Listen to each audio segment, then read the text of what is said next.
Bonjour Tiffaine. Bonjour. Bienvenue à WeCast. Merci. C'est le podcast qui s'intéresse à ton métier et à ton parcours. Okay, je te présente Alexia, qui sera ma co-animatrice. Bonjour Tiffaine. On va lancer direct le jingle. Ok. Un week-end, un métier, un podcast. WeCast. Est-ce que tu as apprécié ? Génial, j'adore. Alors, Tiffaine, présente-nous quel est ton travail actuellement et après, on viendra à qu'est-ce qui t'a amené à faire ça. D'accord. Moi, je suis esthéticienne, donc plus particulièrement, je suis spécialisée dans tout ce qui est onglerie et maquillage permanent. Voilà, donc j'ai ouvert mon entreprise avec mon compagnon. Voilà. Et ça fait depuis mars qu'on est ouvert, disons à grande échelle, enfin avec un grand salon, c'est depuis mars, quoi. Parce qu'avant ça, j'étais en auto-entreprise, voilà. Et du coup, tu peux nous parler de ton parcours fin scolaire et qui t'a amené à faire ça ? Oui, tout à fait. Donc moi, très rapidement, j'ai remarqué que l'école, ce n'était pas trop pour moi. Je n'aimais pas être assise et puis suivre les trucs standards de l'école. Puis la beauté m'a passionnée depuis petite. Et du coup, je me suis dit, écoute, t'aimes bien maquiller ta maman, t'aimes bien t'occuper des gens, t'aimes bien te faire belle, et pourquoi pas aller dans l'esthétique. Et du coup, j'ai commencé. J'ai fait mes études de mes 16 à mes 18-19 ans. C'était quoi alors, je suis partie en école professionnelle. Donc, moi, j'ai fait un CAP esthétique, après un BEP, etc. Donc, j'ai fait mes études que là-dedans, en fait. Vraiment. Okay. Voilà. Ok. Du coup, tu as fini les études, tu t'es mis direct en micro-entreprise ou tu es passé par une... Alors, c'est un petit peu compliqué parce que, si tu veux, dans ce monde-là, je généralise évidemment. En fait, c'est assez compliqué qu'on te fasse confiance très, très rapidement. Je veux dire, quand tu sors d'école, on te demande de faire tes preuves, etc. Les entreprises, la plupart du temps, ne comprennent pas que tu peux pas être aussi efficace que quelqu'un qui fait ça depuis 10-15 ans. Tu es un peu lente, il faut qu'on t'apprenne, qu'on t'intègre un peu dans l'entreprise, etc. Donc, j'ai eu beaucoup de mal à trouver du boulot en sortant de mes études. J'en ai eu un peu marre parce que je me suis dit, personne ne veut me laisser ma chance, je vais la créer. Et en fait, j'ai ouvert mon auto-entreprise, donc j'étais à domicile. J'allais chez les gens, ce qui est très, très, très fatigant. Franchement, je l'ai quand même fait pendant 5 ans. Ça marchait très, très bien. J'étais très, très contente. Mais à un moment donné, c'est fatigant, vraiment. Mais j'ai adoré cette période. La route ou le fait d'être dans l'intimité des gens ? Alors, la route, non, au contraire, je trouve que c'est même super sympa au départ d'aller chez les gens parce que tu partages vraiment quelque chose, tu es chez eux, tu rentres dans leur intimité et c'est totalement différent, je trouve, cette approche avec la cliente. Tu vois, tu crées un lien différent. Je dis pas qu'en institut, c'est moins bien, mais c'est juste différent parce que là, tu es vraiment amené à rentrer dans le quotidien de la personne. Donc, c'est top. Moi, j'ai adoré ça. C'est vraiment tout ce qui est aspect route. En plus, moi, à l'époque, je faisais vraiment... tous les soins, c'est-à-dire je faisais les soins corps, les épilations, etc. Donc, j'avais un lit portable à emmener avec moi qui faisait plus d'1 kilo. J'avais un sac spécial épilation. J'avais tout pesé, donc je connais tout. Un sac épilation à 5-6 kilos. J'avais mon sac onglerie qui était à 12-13 kilos. Enfin, t'imagines tout ça en sachant que, t'as des gens qui habitent au 3e, 4e étage, etc. Donc, c'est un peu compliqué. La route, qui est très fatigante, on s'en rend pas compte, mais de faire des 25 minutes par-ci, par-là, aller-retour, c'est vraiment super fatigant. Et j'ai quand même tenu comme 10-5 ans, mais à un moment donné, c'est crevant. Voilà. Même si tu aimes ce que tu fais, moi j'adore mon métier depuis toujours, mais même si tu aimes ce que tu fais, c'est fatigant, vraiment. Voilà. Du coup, tu as fait les études, 5 ans micro-entreprise. Après, t'es allé dans du salariat ? C'est exactement ça. En fait, j'en avais marre et je me suis dit, après, voilà, c'est clair, même quand tu es à ton compte, tu n'as jamais un salaire fixe, il y a plein de choses à prendre en compte, etc. Et c'est vrai qu'à un moment donné, j'avais plus trop la foi surtout vis-à-vis du fait que je sois à domicile, j'avais plus trop la foi. Je me suis dit, écoute, tu sais quoi, je vais faire comme tout le monde. Je vais aller travailler, avoir mon salaire fixe et pas ramener du boulot, entre guillemets, à la maison le soir. Mais 35 heures et point barre. C'est ça, voilà. Ouais. C'est vraiment...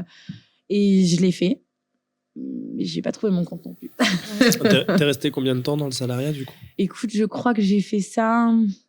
Pas dire de bêtises, je pense que j'ai dû faire ça pendant 4-5 ans. Ok. Voilà. Dans la même entreprise ou t'as Non, changé? non, Ok. non, j'ai changé. Ouais, je suis quelqu'un qui change.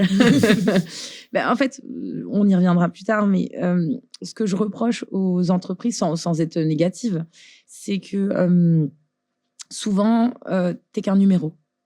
Et ça, c'est un problème pour moi. C'est-à-dire que moi, je peux tout donner à mon entreprise, mais par contre, j'attends un minimum de reconnaissance. Surtout que je me suis formée, je me suis super formée pour essayer de faire au mieux mon travail parce que j'aime vraiment ça. Je suis vraiment passionnée par ce que je fais. Et en fait, si tu veux, le retour au niveau des patrons, c'était pas trop ça. Et j'avais toujours quelque chose à dire. Donc, c'est vrai qu'après, j'ai enchaîné des CDD. On m'a proposé souvent des CDI, mais je le sentais pas. Donc, si tu veux, voilà, j'y ai pas trouvé vraiment mon compte. Voilà. C'est le problème du salariat pour toi, c'était donc plutôt la reconnaissance des patrons. Reconnaissance des patrons, comment ils traitent leurs salariés. C'était pas tant financier que ça, parce que si tu veux, moi, je fais encore partie de cette vieille école qui se dit, je préfère gagner moins, mais travailler dans un super cadre de travail avec des super collègues, une super ambiance, plutôt que de gagner bien ma vie et d'avoir la boule au ventre en allant au travail, tu vois. Et en fait, ça devenait un petit peu ça. Il y avait des jobs où littéralement je pleurais avant d'aller au travail, quoi. Donc la pression mentale, elle était horrible. Même si j'avais un salaire assez sympa, c'est pas ce que je recherchais, quoi.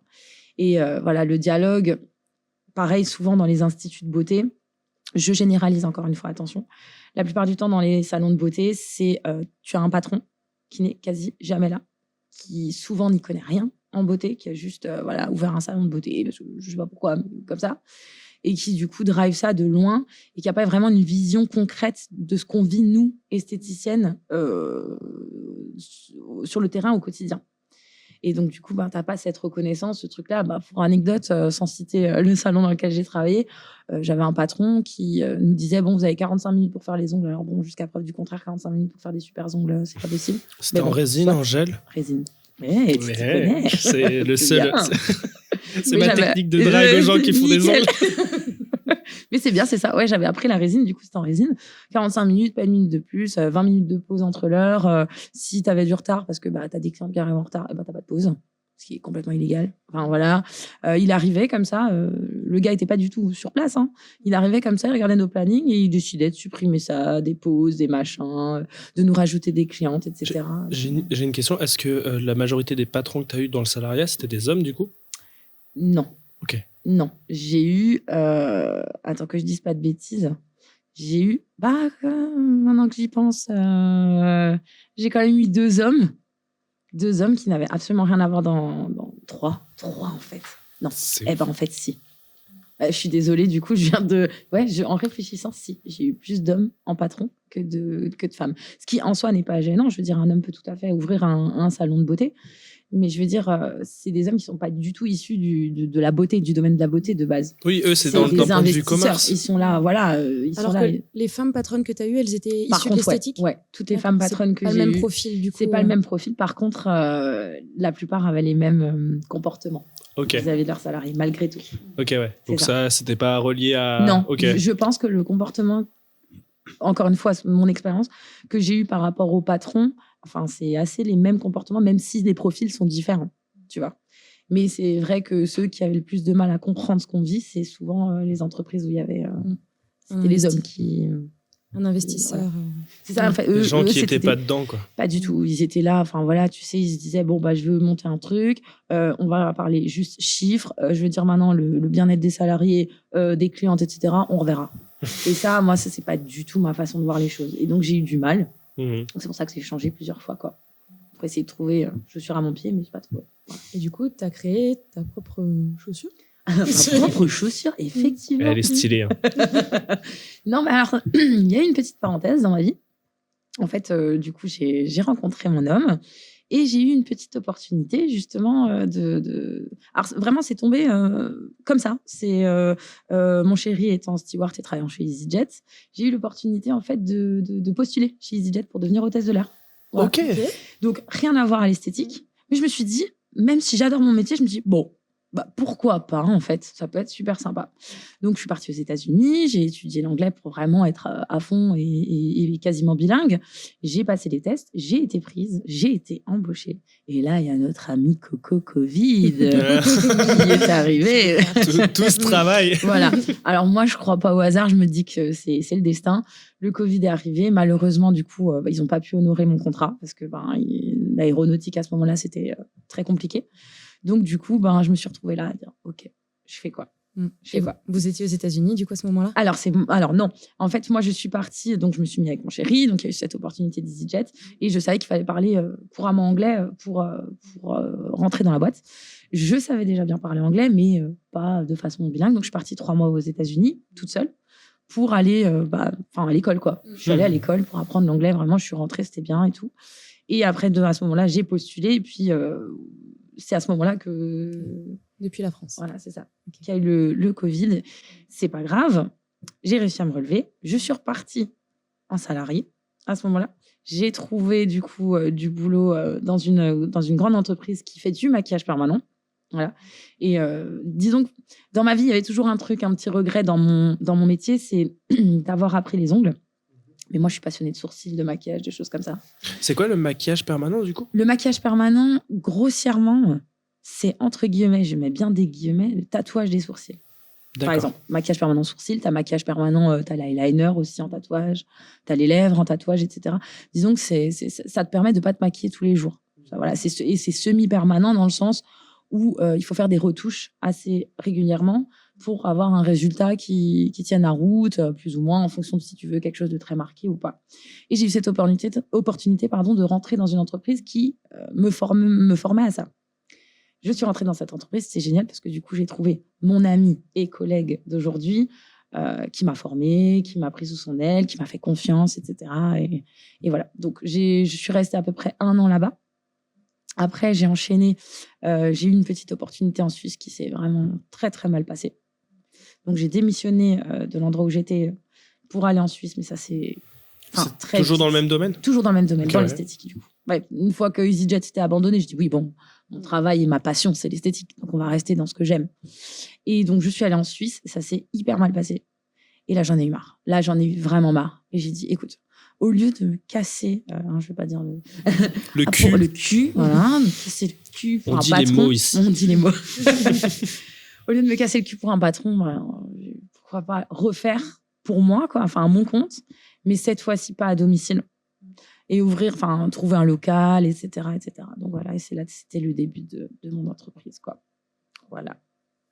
Et donc, du coup, vous avez ouvert récemment, alors en fait, dans la chronologie, j'ai ouvert d'abord mon auto-entreprise. Donc, évidemment, on en a beaucoup discuté avec mon conjoint pour qu'on fasse ça bien, parce que lui, il s'est investi à fond aussi. Donc, Vous êtes associé, du coup? Alors oui, maintenant, à l'heure d'aujourd'hui, maintenant. Au début, non. J'étais en auto-entreprise seule. J'ai trouvé un local, donc je partageais un local avec une coiffeuse à Wittenheim, rue des Mines. On a partagé le local pendant un peu plus d'1 an. Et ça a commencé à bien marcher. Et du coup, avec mon homme, on a un peu discuté. Puis on s'est dit, hop, j'ai envie de m'associer avec toi aussi. Voilà, il avait envie. Le projet, c'est nous deux, quoi. Et donc, on s'est dit, hop, on prend un local plus grand, toute seule, éventuellement embauchée, etc., etc. Et voilà, c'est comme ça qu'est née la petite coquetterie, mais la grande petite coquetterie, comme on l'appelle. Voilà. Vous êtes où, là?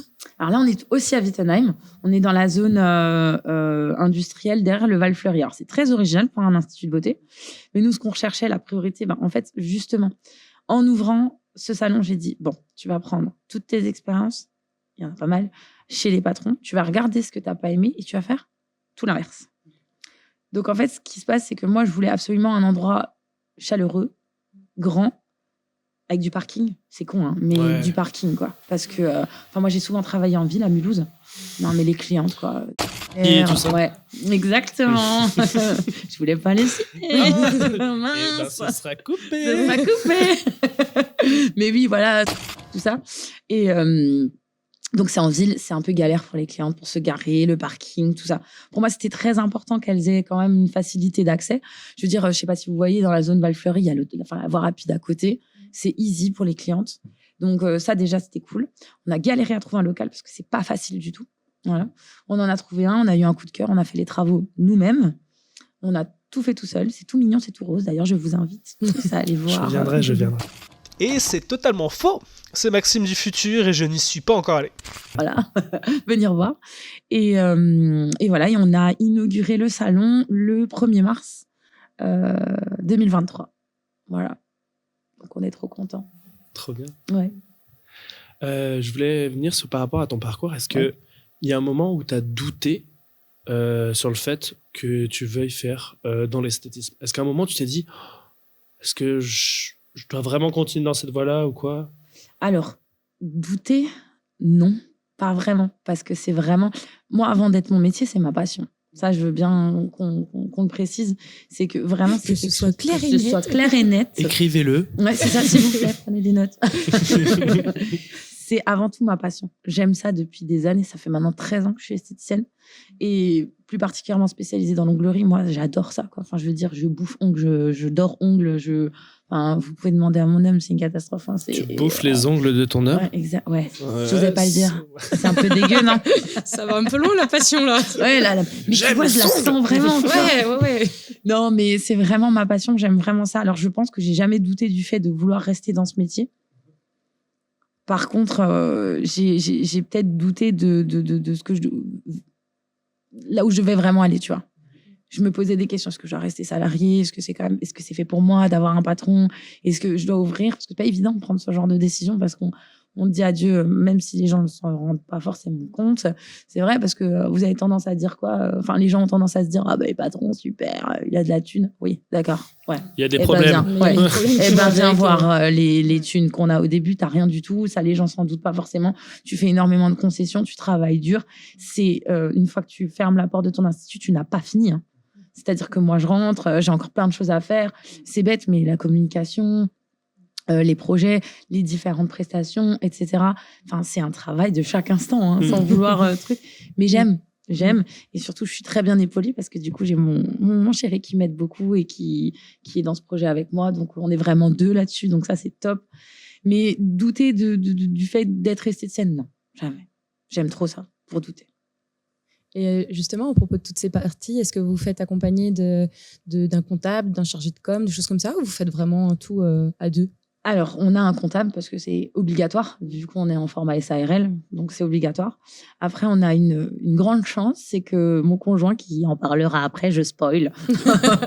Je spoil. Peut-être avant, on ne sait pas dans quelle ordre vont sortir les épisodes. C'est ça. Ah oui, c'est vrai, peut-être avant. Il est justement, de carrière, il est dans les chiffres de base. Donc, ça aide aussi. Donc, il vous en parlera un peu plus. J'ai hâte de l'entendre. Ou avant, je sais pas. Donc, ça aide aussi. Je veux dire, mais on a juste comptable. Après, au niveau com, je me débrouille toute seule pour l'instant. Voilà. On va pas se mentir, c'est des pôles qui nécessitent de l'argent. Et pour l'instant, on est tout nouveau. Je veux dire, ça fait que depuis mars qu'on a la structure actuelle. On essaye de faire attention aussi à tout ça. Donc, pour l'instant, on a vraiment juste ce qu'il faut, le comptable. Ouais. Voilà. Ok. Le nécessaire. Le nécessaire, exactement. Est-ce que tu as la phobie administrative? Alors, tout ce qui est administratif, c'est monsieur. Voilà. Moi, je suis... Les ongles. Moi, c'est l'artisanal, la main, les réflexions sur les prestations, les machins. Quand ça commence à rentrer dans des trucs de papier, de machin, de trucs... Alors, s'il faut le faire, je le fais. Alors, franchement... si quelqu'un peut le faire pour moi... Ouais, c'est mieux. Voilà. Mais s'il faut, je le fais. Mais je préfère que ce soit monsieur. Voilà. Si maintenant, il y a quelqu'un qui dit ouais, j'aimerais beaucoup aller dans l'esthétisme, quelle compétence ou quelle qualité à tes yeux ce serait important qu'il ait ou qu'il puisse développer pour que ça lui serve vraiment et qui n'est pas forcément écrit quand tu te lances là-dedans? Alors, je pense que le métier qu'on fait, c'est un métier social. Ça, on n'en parle pas assez. Parce que je le remarque au gré de mes rencontres, en fait. Quand tu es esthéticienne, il ne faut pas oublier, nous, on partage un moment avec une cliente qui va venir tous les mois te parler de ses problèmes, de ses joies, de ses peines. Enfin, moi, j'ai vu des naissances, j'ai assisté à des décès, j'ai assisté à plein de choses au travers de mes clientes, à des grosses peines. Je veux dire, la cliente vient passer un bon moment, elle vient aussi se confier. Je pense que si la qualité première d'une esthéticienne, c'est non seulement le travail, évidemment, mais sorti de ça, je pense vraiment une qualité d'écoute. En fait, en gros, pour aller franchement droit au but, si vous aimez pas les gens, faut pas faire ça. Il faut aimer les gens. Moi, j'aime les rencontres, j'aime communiquer, j'aime parler, j'aime échanger. Et c'est un échange, en fait, pour moi, quand la cliente vient. On va se raconter nos vies, pas que la sienne, pas que la mienne, mais c'est vraiment un échange.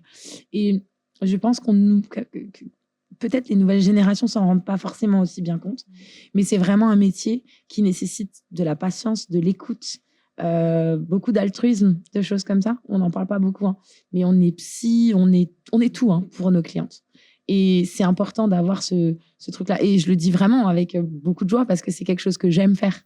J'aime écouter les gens, j'aime échanger sur leur vie, leurs émotions, leurs choses. Et j'échange aussi. Moi aussi, c'est vraiment... voilà, c'est nous deux, mais il faut aimer les gens. Si vous êtes quelqu'un de plutôt timide ou qui n'aime pas trop parler, il n'y a pas de souci. C'est pas vraiment le métier qu'il faut faire. Voilà. Donc, je dirais plutôt aux gens qui veulent faire de l'esthétique, si vous aimez les gens, si vous adorez l'esthétique et que c'est votre passion, peu importe quel pôle dans l'esthétique, vraiment dans sa globalité, foncez. Voilà. Toi, en parlant de pôle dans l'esthétique, toi, du coup, ongles, maquillage permanent, Ouais. tu fais plus le reste? Non, par choix. Ok.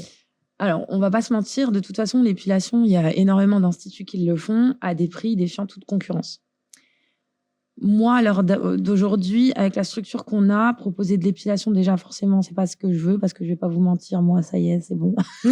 J'en ai fait des années, c'est bon. C'est pas que j'aime pas. C'est juste que j'en ai fait beaucoup, donc moi, je désire pas le faire. Et en plus de ça, je pars du principe, et c'est très personnel, attention, encore une fois, qu'un institut de beauté, s'il est trop éparpillé avec plein de petites choses, de petites prestations, avec des pôles différents, c'est pas forcément le top. Moi, je préfère me concentrer sur des pôles bien précis, que j'aime, que j'adore même, parce que pour moi, de toute façon, tu es très bonne dans ce que tu fais quand tu aimes ce que tu fais, tu vois. Moi, j'adore les ongles, j'adore le maquillage permanent. Voilà, je veux dire, l'épilation, j'aime bien aussi, mais bon, il y a d'autres structures qui proposent à des prix défiant toute concurrence qu'objectivement, je pourrais pas rivaliser avec, tu vois.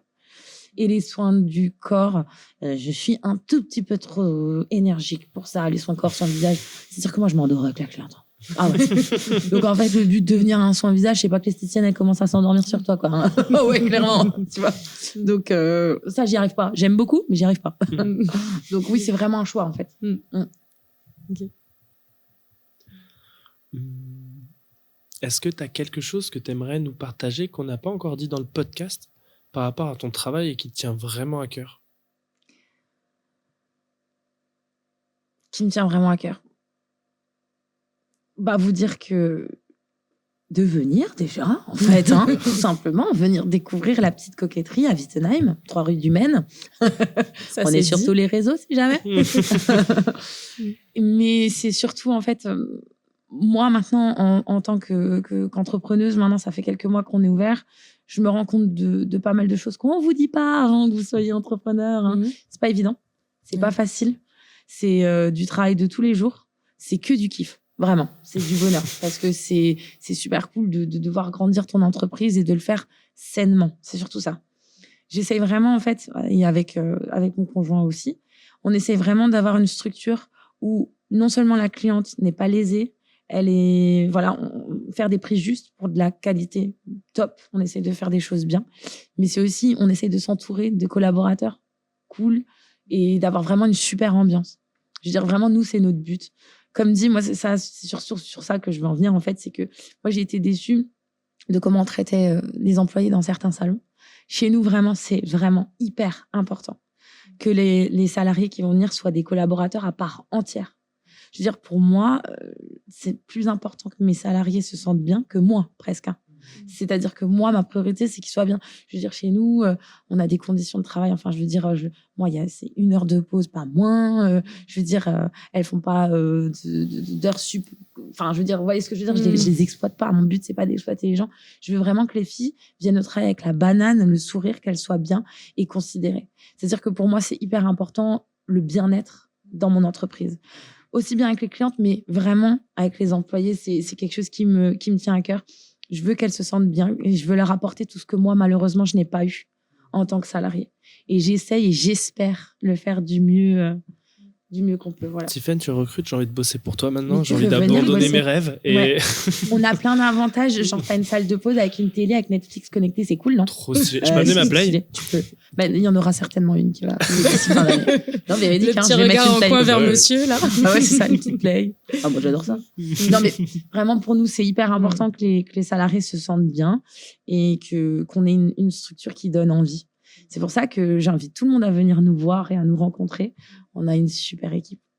On est super bien, on s'entend très bien, on rigole beaucoup parce qu'on peut faire du très bon travail en rigolant, je pense. Et c'est très important pour moi. La preuve, les humoristes. Oui, exactement. C'est vrai. Eh ben, du coup, ouais, c'est vraiment ça notre priorité, que l'entreprise soit, qu'on se sente bien chez nous, autant cliente que salarié. Voilà. C'est beau. Ça Ça fait penser à... Vu comme t'en parles, on dirait presque que vous allez organiser des soirées happening, des trucs... Alors, c'est possible. Je n'en dirai pas plus pour l'instant. On a des projets. J'avais une question par rapport à la patientèle, à la clientèle, pardon. Est-ce que ça t'est déjà arrivé, alors peut-être pas là vu que ça vient d'ouvrir, mais par le passé de refuser une cliente, soit d'un point de vue des compétences, soit par rapport au comportement? Est-ce que ça t'est déjà arrivé d'avoir des soucis au niveau des clientes? Globalement, on a vraiment une clientèle extraordinaire. D'ailleurs, merci à toutes mes clientes, s'il y en a qui voilà. Des amours, vraiment. Le truc qu'il y a, c'est que dans notre structure, si on va être amené à refuser, et j'aime pas ce mot, tu vois, refuser, mais refuser une cliente, c'est vraiment pour son bien-être, entre guillemets, à elle. Pourquoi? Nous, on fait du maquillage permanent. Il y a certaines conditions à remplir pour le faire. Par exemple, si tu es diabétique, etc., etc. Il y a d'autres instituts qui font pas aussi attention que nous. Nous, on a été formés quand même, donc je peux le dire, dans une super entreprise qui s'appelle l'Atelier du Sourcil. On a une formation qui est faite à Paris, qui est tip-top. Ça, j'ai rien à dire avec eux par rapport à ça. C'est tip-top, mais c'est aussi une formation qui t'apprend en fait à gérer au niveau des risques de santé de ta cliente. Donc, par exemple, si on va dire à une cliente, voilà, il y a le diabète, il y a des choses comme ça, je vais pas rentrer dans les détails, c'est très, très long, mais il y a plein de choses qui sont contradictoires avec le fait de se faire tatouer, entre guillemets, parce que c'est pas un tatouage, les sourcils ou autre. Et c'est pour ça qu'on va refuser une cliente. Mais on va la refuser juste pour ça. On va lui expliquer, écoutez, compte tenu de votre état de santé, sans rentrer dans les détails, c'est pas bon pour vous si on vous le fait. C'est-à-dire que moi, je vais pas... Il y a d'autres instituts, et c'est... Encore une fois, je généralise, il y a d'autres instituts qui vont dire « Ah non, merde, on perd de l'argent, vas-y, on lui fait, on s'en fout, si elle a des problèmes par la suite. » Non, chez nous, ça n'arrivera jamais. C'est-à-dire qu'on préfère qu'une cliente soit déçue en disant « Ah mince, je peux pas le faire. » Oui, mais c'est pour vous, en fait. Moi, j'ai rien à gagner à empocher ton argent. Et dans un mois, tu me dis, j'ai eu des contraintes, enfin des choses qui me sont arrivées, une infection, quelque chose qui, enfin moi, je vais me sentir trop mal en tant que professionnel. Moi, je peux pas regarder droit dans les yeux une cliente en disant oui, fais, en sachant qu'elle peut avoir des risques derrière. Donc, si je refuse une cliente, c'est uniquement pour ça. Au niveau du comportement, j'ai de la chance. J'ai jamais eu de comportement extrême, en tout cas pas dans mon salon. Voilà, on est dans le respect, on est dans la bienveillance. Donc franchement, pour ça, je pense que les clientes l'ont bien compris quand elles viennent chez nous. Voilà. Elles viennent pour passer un bon moment. Exactement. En général. Voilà, c'est ça. Tu viens dans de bonnes dispositions. Exactement. Puis c'est quand même quelque chose de positif de prendre soin de soi. Ouais. Et justement, c'est quoi votre profil de patiente, de cliente, pardon. Écoute, c'est un hôpital. Je suis docteur. Non, écoute, le profil des clientes, je dirais que c'est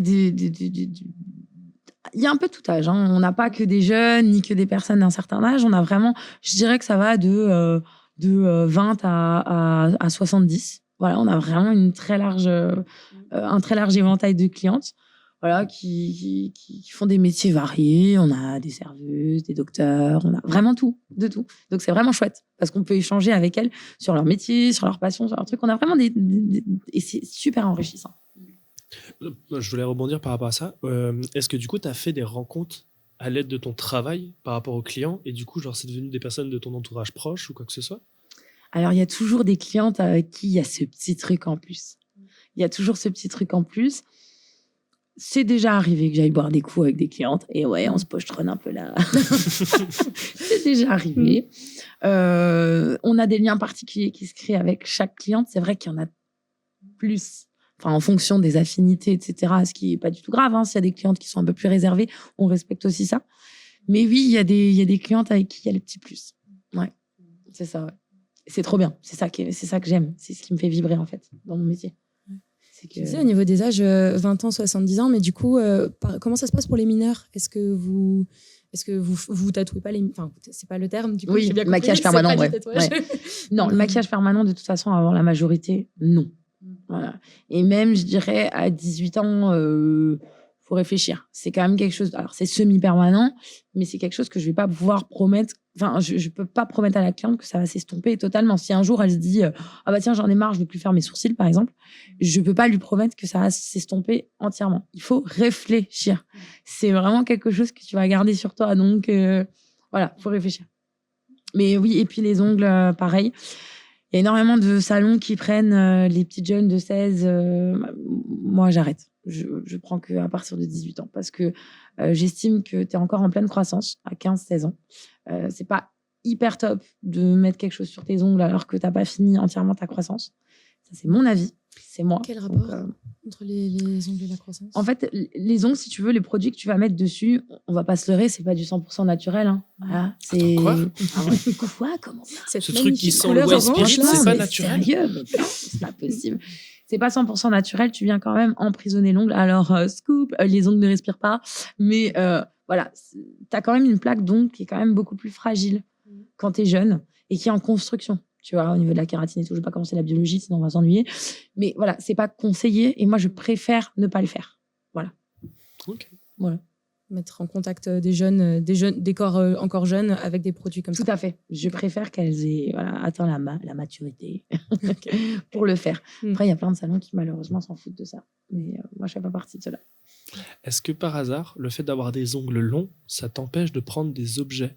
Alors, si vous remarquez, j'ai une main longue et une main courte. C'est très étrange.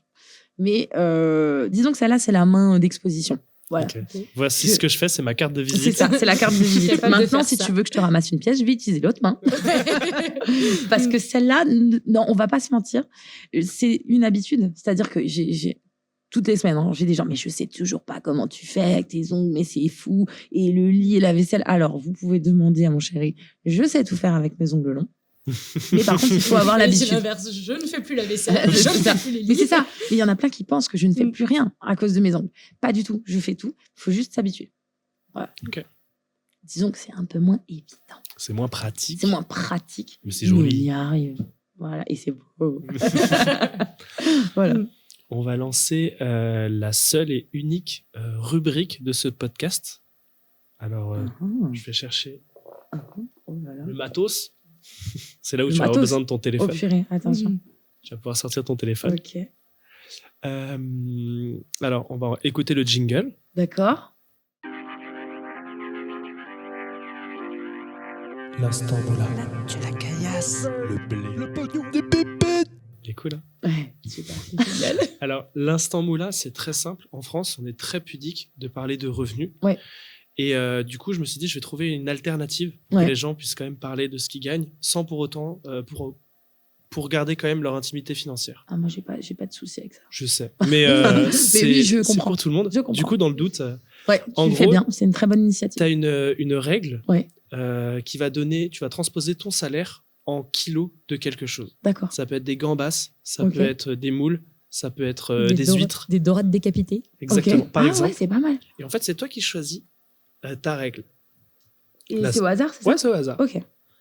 Donc, tu dis pas le montant au kilo, Ok. parce que le but, c'est que les gens qui sont vraiment intéressés par l'argent puissent le chercher par eux-mêmes. Ok. Et en gros, tu vas prendre ton salaire, tu le divises par ce chiffre et ça te donne en kilos. Ah, j'allais dire, il faut un téléphone pour ça. Oui. Non, mais diviser, ça Voilà. va être facile. Ok.